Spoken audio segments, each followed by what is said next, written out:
I want to know, what's the future? What's the future of Supered? What's your vision? What should we be looking out for, dude? What's coming? Our plan for last has always been, we build for partners first. With 80% of everything we build for a partner is almost like building for an end user, because they serve the same functions often, whether it's like a remote manager, sales manager. But because of that, we have like very specific partner stuff that others just wouldn't ever build, and it slows down building.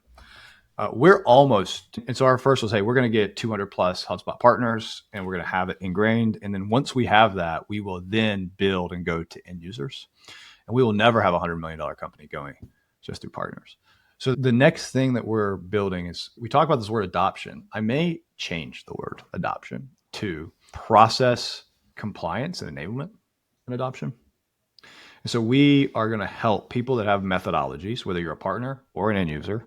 You will be able to operationalize your methodologies in HubSpot, in Salesforce, in any CRM. So we already have people using Super that don't have HubSpot. They literally use it for their product teams. They use it for their own service teams to help teach people how to use their product.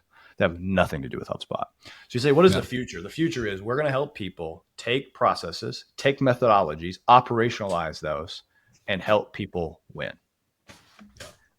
Standardize so you can customize. We got to talk about that word adoption too, because to me, I've found the word adoption like super cringe, depending on how people are using it, right? Oftentimes when I've heard people come to me saying, oh, my leadership team says we need to drive adoption. And I go, well, what does that mean? And they go, I don't know, more confirmed people using it. And I'm like, okay, so like people logging in, and it's often not like really thought past the word of, we need to drive adoption. Like it almost seems as like a scapegoat of, things are bad, and if we get people to use the software more, things won't be bad. And if we can just call it adoption, we don't have to think too hard about the problem.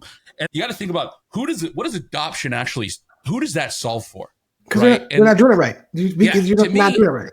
Adoption should just be a byproduct of something that you've built that makes somebody do their job better, makes somebody enjoy doing their job a little bit better, right? And maybe even decreases burnout, right? You got to start thinking of like, not just, am I getting people to use this thing? It's, can I go talk to the people that use this thing and they go, I love using this thing because it makes my job easier to do.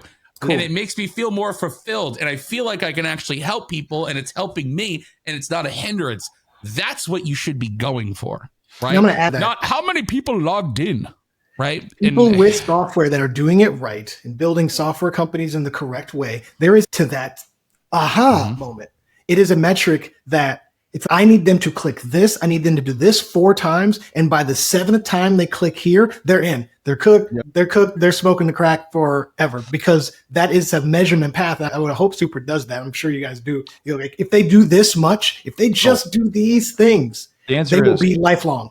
We don't do that right now. Well, you don't do it. That's the next. That is the next. It's in development now. Period. It will be in. So when I say, if you have a methodology, you can now say, I'm at this percentage of following the methodology, and I'm now at X percentage of following the methodology, and it will be in HubSpot. You can see it by user and start getting. That's why I think compliance, you need to hit people right when they have pain points. Yeah, by the way, Max, I think you're 100% right. I'll say this is, people confuse KPIs and they start optimizing for KPIs, and they the heart. And so adoption is really driving at the heart. And you just ask a user, hey, do you like using X? You should name your CRMs, by the way. I like Jill. It's a great name. Do you like working with Jill? And he's like, no. And so then that's like, adoption's bad, and find out why. Yep. So it's a whole nother discussion. Yeah. High adoption should be a byproduct, right?